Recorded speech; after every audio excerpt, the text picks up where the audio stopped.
อยู่สายบาดอายมีคู่ดวงใจเป็นจังใดจึงมาเห็นหน้า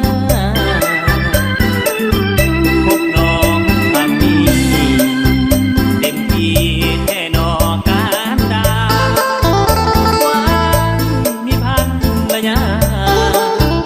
แต่ว่าน้องยังเป็นสาว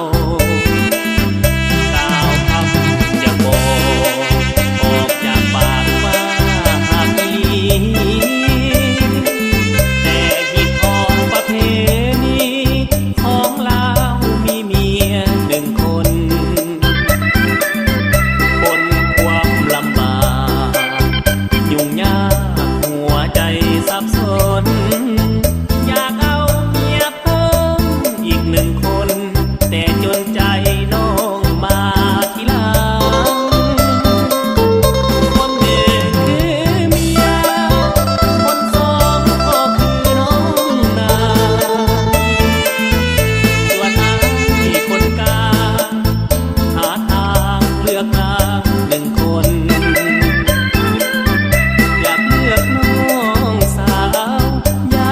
ตีผัวตายบ่ดนลำบากกับนางสองคนจนใจปล่อยนางเลือกเมียเอาจากสีลาอายมาหักแบบน้องสาวย่านเป็นเรื่องตึงลาวน้องสาวอย่าได้คนเครื่อง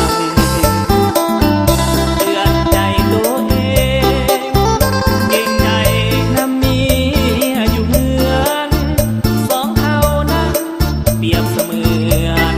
พับเข้าฟ้าแต่ว่าข้าเมีย